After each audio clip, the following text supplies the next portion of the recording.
अस्सलाम वालेकुम। मैं है तुहाडा बिरा फरमान। तुसा देखदे मेरा यूट्यूब चैनल फरमान खान व्लॉग।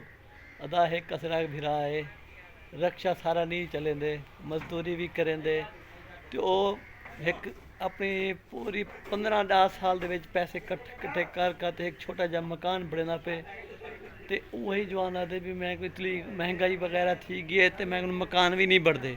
मैं तो मजदूर बंदा वा ते बड़ा ही अल्लाह ताला दा रहमत है कि भी मकान वगैरह अल्लाह ताला के चलो मैं अल्लाह ताला दी मेहरबानी नाल एक मकान छोटा बढ़ वैसे चलो असां गुजारा करे सूँ ये जिलो सी असां नाल गाल बात करें दो जल ते तुहाकू दिखे दो भाई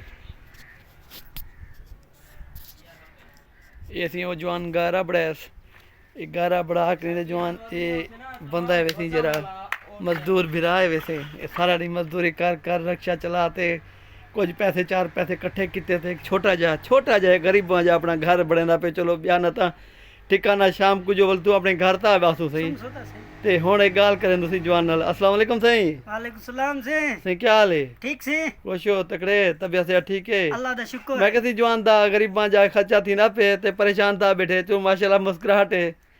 चलो क्या करो से मेहनत मजदूरी करनी है रक्षा वेची खादी बैठू।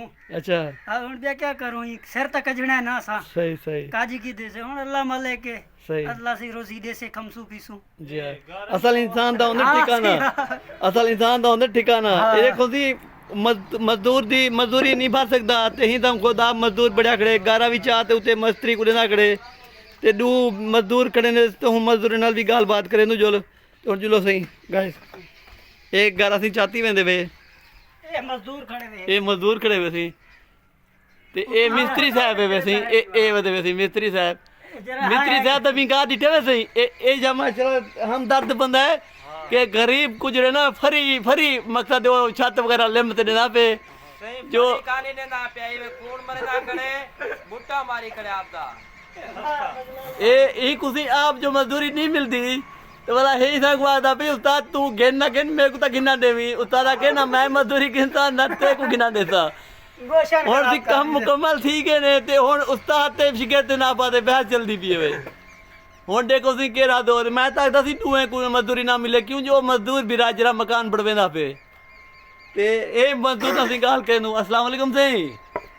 वालेकुम सलाम। हाँ थोड़ा क्या हाल है? ठीक सही खुश हो तकड़े तबियत से ठीक है? शुक्र अल्हम्दुलिल्लाह। हाँ दी हुन दसो सी तुसा मजदूरी गिनसो या कहना गिनसो? गरीब नाल सियाहत करे तो हमें अच्छा रियायत कहती है चलो एक भी गा देते भी हम कुछ रोंदा मकान बढ़ वैसे यासी तुसा अपना सुनाओ। ठीक है हां जवान के कहती हूं मजा अखिल में कोई गाली शाली करो सुना कोई हां सही हां खारे का गिनो थी कोई गाल करो बयान करो असा ने क्या कर कर गोणे ने नाल। हाँ चलो ये मजदूरी वगैरह करें तो को मकान गरीब को जो बढ़ा देसो तो एक समान के 1500 रुपए ना की दावे चलो गरीब दा भला थी गया मैं मकान पड़े थे तो को दुआ करे से सुना सही भिरा आया सारा कुछ ना सारा किंदे चलो मेहरबानी सी मेहरबानी देखो सही एक गरीब मजदूर चलो पता लग गया भी है गरीब मजदूर दा काम होंदे सा ओने मकान जो ही 500 या 1000 दे गिना देना बढ़ वैसे चलो दुआ ना कैसे चलो सही इंशाल्लाह अल्लाह ताला खुश रखे थे मेरे भिरा को आमीन।